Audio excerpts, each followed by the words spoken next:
Do you not need to kiss me? I don't understand this at all. The man come home from a long day at work and don't kiss me?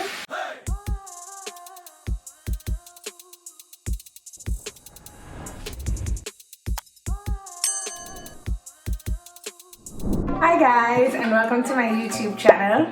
Okay, so hold on to your panties because today I'm going to be making an all-time home comfort food favorite that is also very low in calories, and it's good for you even if you're on a diet. Like, it's pretty good. So I'm going to be making shepherd's pie. It is super simple. It's just throwing some ingredients together. And for my shepherd's pie, I like to use sweet potatoes.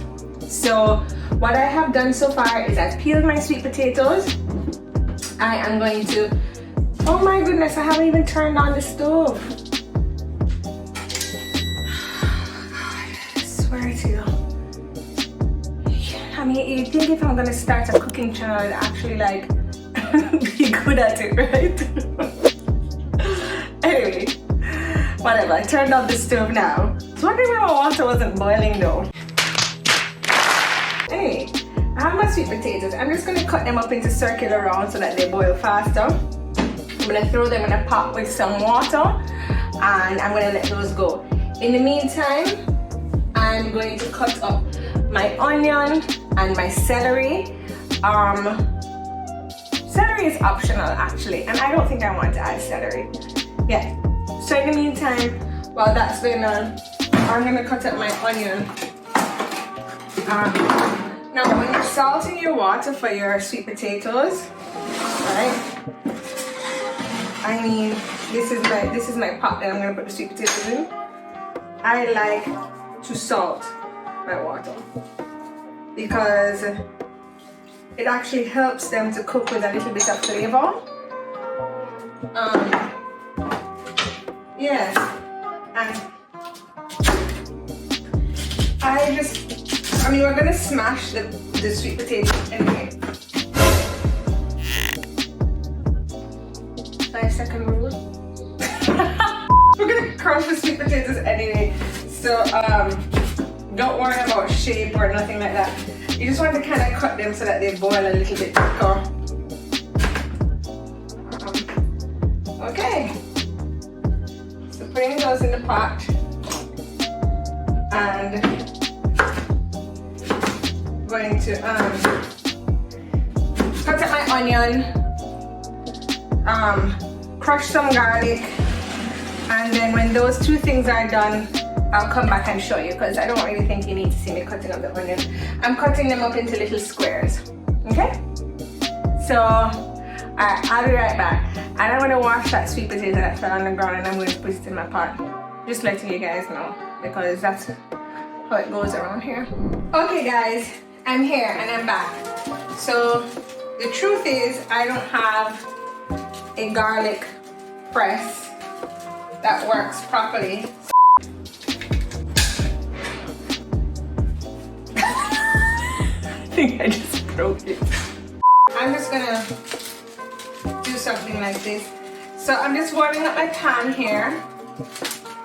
Husband bought a cast iron pan. It's actually very good. I got it on Amazon. Yeah. And so we've been using that. Just gonna cut up my garlic. My husband's home now. So I used 1 small onion. I'm cooking 1 pound of beef. I'm gonna cook all of this beef right now. Husband eats a lot and he likes leftovers. So whatever we don't use now, whatever we don't eat tonight, he will take to work. So guys, just a little oil in the bottom of your pan just to make sure that things don't stick. No problem. Put the meat in. And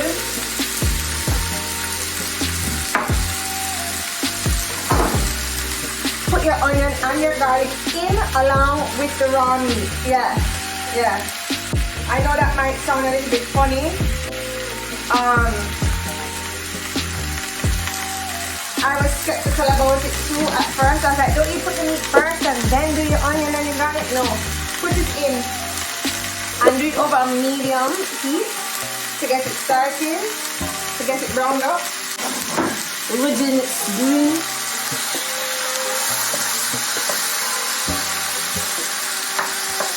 And then you just kind of smash it down, and you're going to do this to brown your meat.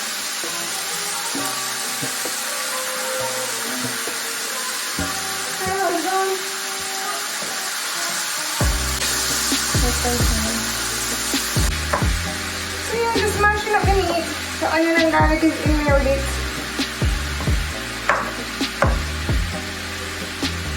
So you're not going to kiss me? I don't understand this at all. The man come home from a long day at work and don't kiss me? Something alright? Something alright, yeah. How about this, fella? I'm tired. I know, I can see it on my face, baby. Okay. So, it actually takes a little while to brown all the meat. How come my sweet potatoes aren't boiling yet?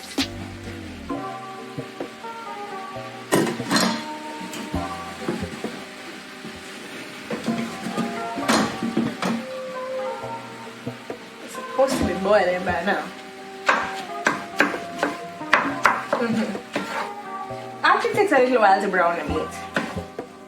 So I'm gonna do that, and when everything is all browned and you're not seeing any more red,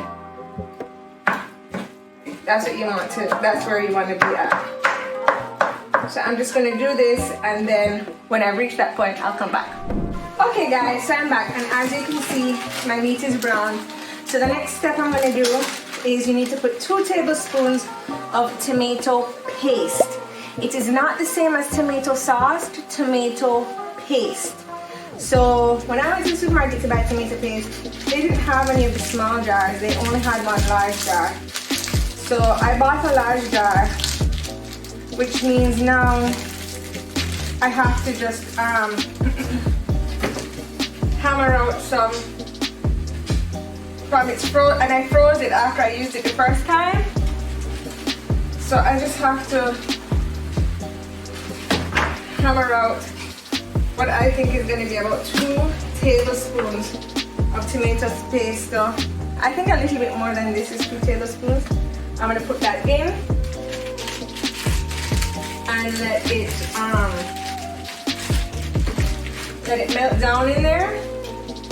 This helps to give the okay. So that's definitely 2 tablespoons. This is helping to build the sauce for the meat of the shepherd's pie, because it actually does have like a little bit of a gravy sauce to it. So we're gonna put the tomato paste in there, and the next thing that we put in here is going to be 2 tablespoons of flour. You want to put the flour in after the tomato paste, because the flour actually is, and then you're going to cook the flour down a little bit on it, because the flour actually is going to help to stick the chicken stock to the beef, which makes a really nice thick gravy. Because when you cut into the shepherd's pie, you don't want it all to fall. What's wrong with me? You don't want it all to fall down. You kind of want it to stay sturdy. So, oh shoot! So not only do we put the tomato paste in, but I'm actually gonna season the meat now too. So okay, let's hope that tomato paste kind of melts down in there. And season my shepherd's pie, I do it very, very, very simple. I use Worcestershire sauce, or whatever that's called, and I use soy sauce. So y'all know the brand of soy sauce I like to use. Let me go get her. So yeah, this is a brand of soy sauce I like to use. And oh, I also use pickle pepper sauce. And hold on, let me grab this one, it's at the back. Hi Nyla! What's up? Nothing? Let me see your dress. You have on a pretty princess dress? Whoa! I love it! You look great, girl! Yeah, so I like to use Worcestershire sauce, soy sauce, and pickle pepper sauce. Now, I really just do this to taste. I don't add any salt or pepper because the soy sauce has so much salt in there, so does the Worcestershire sauce. And the pickle pepper sauce has a bit of heat to it too. I don't know what to tell you about this sauce. I think you might be able to get it online. I'm putting away my fishing gear that we used this weekend. I'm just wiping it off, but stuffing it away. Okay. Like your princess dress? Yeah. It's a new one? Yes, new one. Wonderful. I'm gonna turn down my heat. She got something lying. Everything is cooked. The tomato sauce is this is my neighbor's daughter. She's so cute. And she has like a huge crush on Scott. So she's come over here to show him her princess dress. You have to tell her when you see her. Yeah, because I think she got you an amazing dress. yeah, she's gone. He's never complimented my dresses though.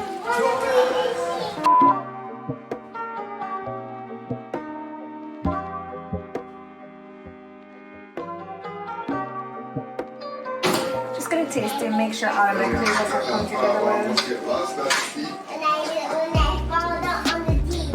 Yes, you did. You were in the deep.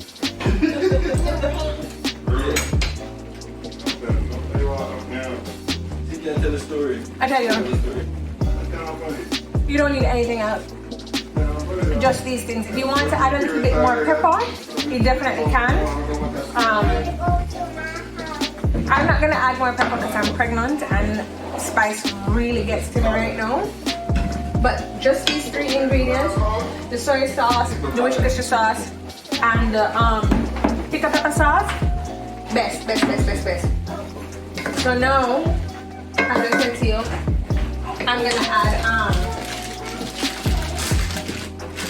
I'm gonna add 2 tablespoons of flour, and that's just gonna help thicken up the chicken stock. So now I might have to add a little bit more salt because I got the unsalted chicken stock. So I'm just gonna see how everything goes right now.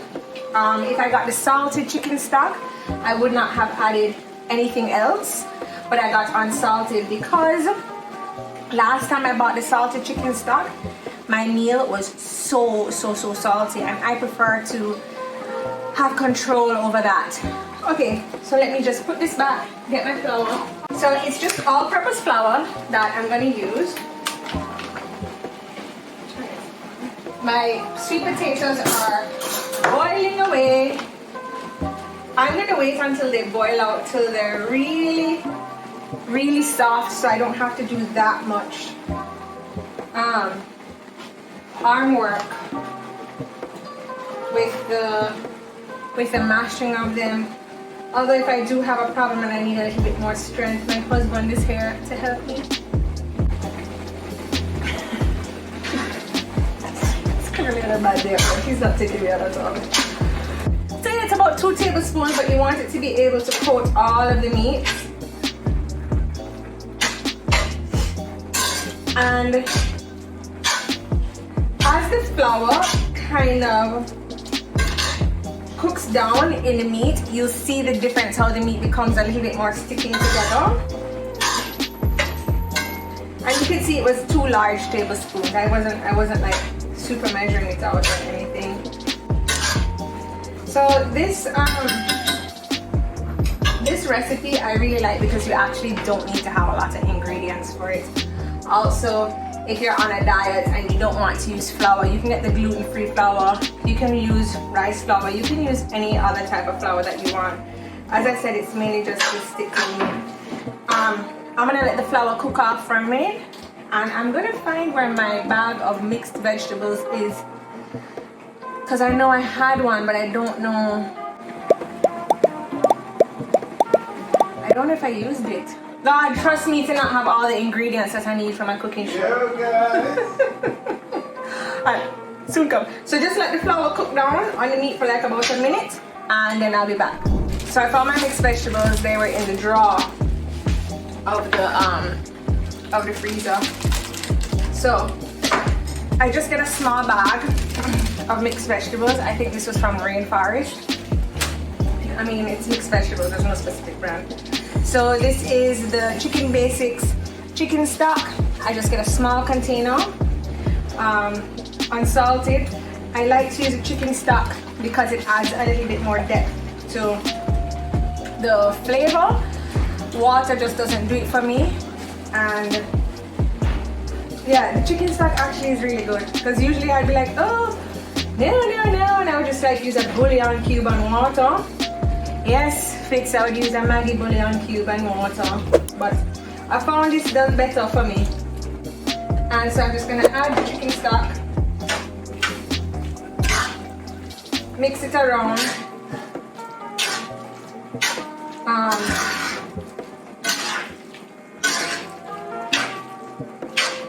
As you can see, it's kind of thick, you know, like it's not runny and watery and stuff. It's thick. And then I'm just going to add my can of my bag. Well, this is half a bag of mixed vegetables, so I made this recipe already just to make sure that it was okay for you guys, and I did all my little tweakings. So I already added half a bag, so this is half a bag of mixed vegetables. And I know for sure from the last time I did this that I'm gonna need some more salt. So I'm just gonna, it's a big pinch. This is a big pinch of salt that I'm using. And I'm just gonna do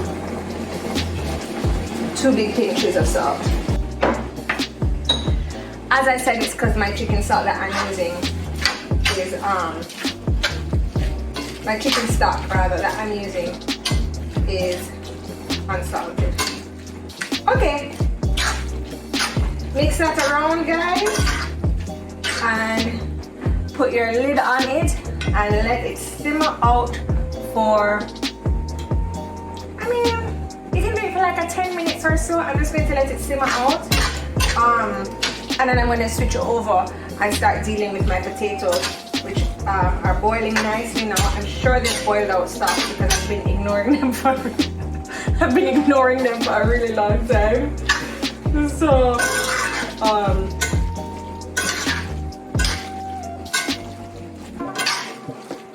So yeah,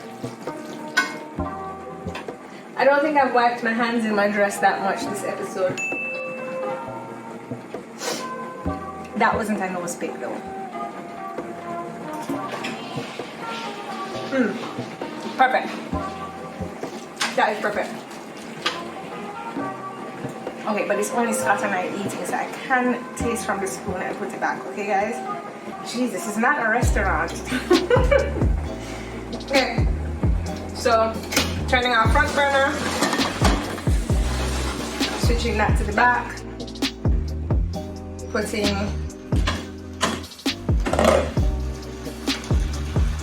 that on low, and yeah, my sweet potato is really, really nice and soft. She is ready to go. The fire at the back was too hot, so I can take it from. She is ready to go. So I'm gonna drain my potatoes and come back to you guys. See you in a bit. Okay, and we're back. So I've drained my potatoes. They're in the sink. Before I add, so I just drain them out of this pot. Usually the pot is hot, so I just like to add my butter to the bottom of the pot. And then I'm gonna add my sweet potatoes. I'm gonna get my potato masher.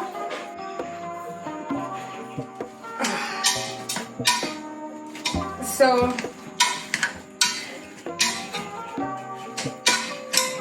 yep. Can you see that? Very good.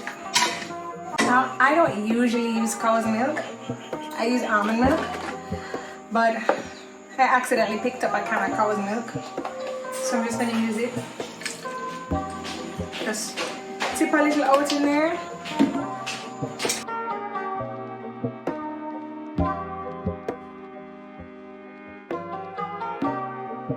I'm gonna taste it and see if I need to add any salt and pepper.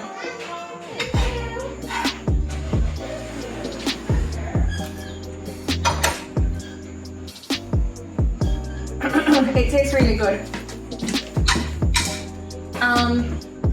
Oh, almost forgot. So now that I've mashed everything in, I'm gonna add my cheese. I just grated out a quarter block of cheese. Oh, also I'm preheating my oven to 350 right now. So just gonna mash up my cheese in there.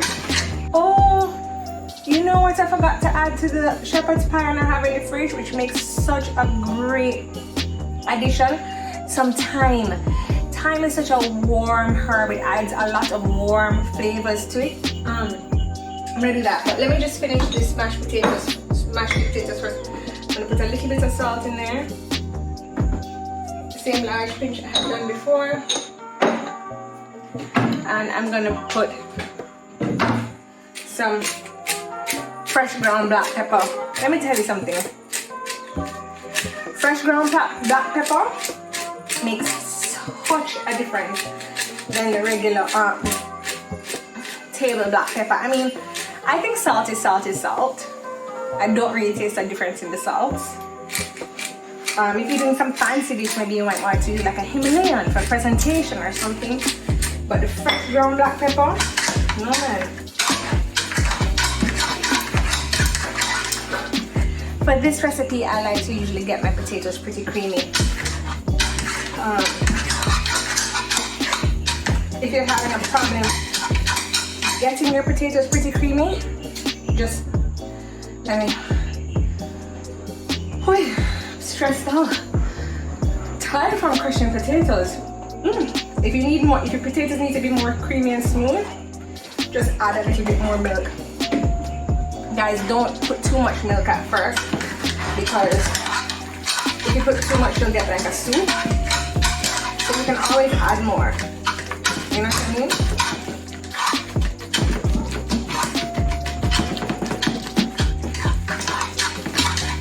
Okay, let me taste this now.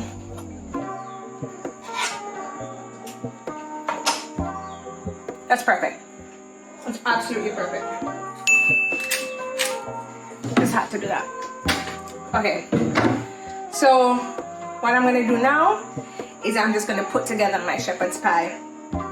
I don't choose to put cheese on the top of my shepherd's pie. Some people do. If you would like to, go right ahead.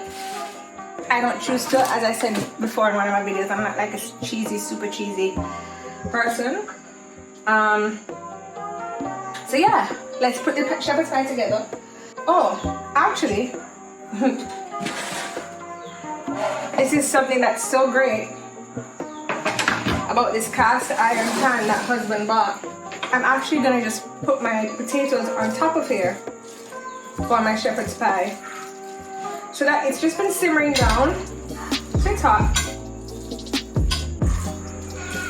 So as you can see, I'm just patting it all down in there. I said that I wanted to add some thyme, so let me go and grab some thyme. Actually, I'm so blessed because I thought I was gonna have to go to the supermarket this week to buy groceries, but my mother-in-law just sent a bag of groceries for me. It's so weird that she does that because that's exactly what my dad's mother used to do with my mom.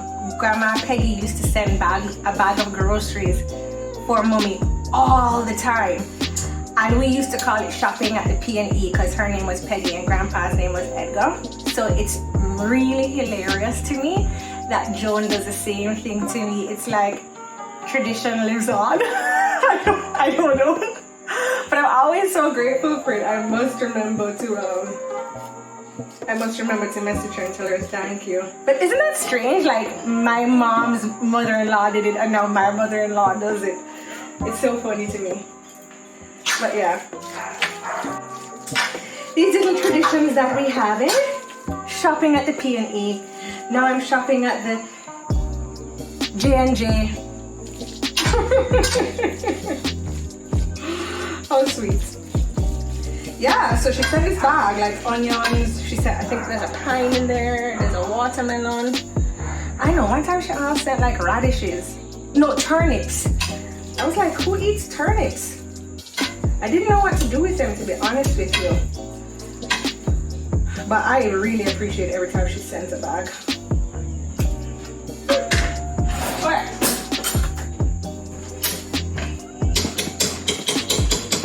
So the thing about this cast iron skillet, what I was telling you guys, is it can go from stove top to oven. It is amazing like that. And so therefore I don't have to do that much washing.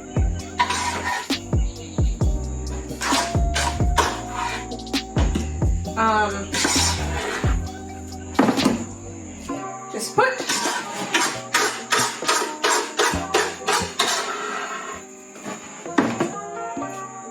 putting the sweet potato on top, just like so. And I mean, honestly guys, like I don't do any super calorie counting or macros or anything, but I can't see why. Okay, maybe if I usually use almond milk in here, I don't see why this is a bad or fattening recipe. You know what I mean? Like you're getting your good carbs, you're getting your ground beef. Like, I think this is a great, healthy dinner that also is very filling. It's very, very, very filling. So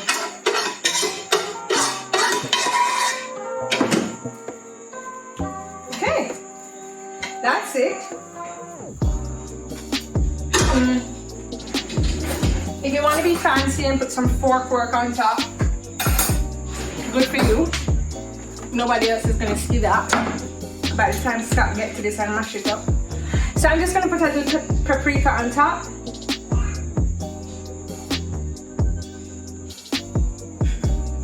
And great. Now I'm going to pop this into my preheated oven at 350 for about 20 minutes. Really and truly why I'm doing that is just to warm everything up all together. And remember there's some cheese that I had grated and put in the potato, the shepherd's pie. So I just kind of want those to get melty. So just gonna do that, warm it through, and then take it out, have it cool down for maybe 10 minutes or so, and then my shepherd's pie is ready. Guys, it wasn't that hard and it didn't take that long. And you know, honestly, the hardest part was mashing the potatoes because preheat is ready. Still mashed up from mashing the potatoes. The husband is lying down. I'm gonna lie down with him for the 20 minutes. Bye. Okay guys, I have taken the shepherd's pie out of the oven. It has cooled down. And now I am just going to dish out some pie here for husband.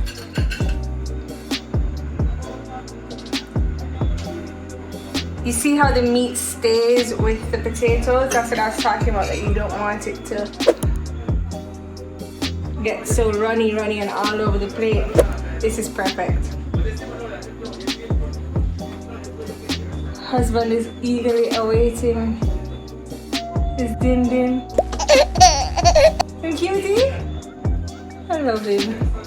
Alright guys, thanks for watching. So when you try, make sure you post and tag me so that I know that it tastes good. Okay, bye.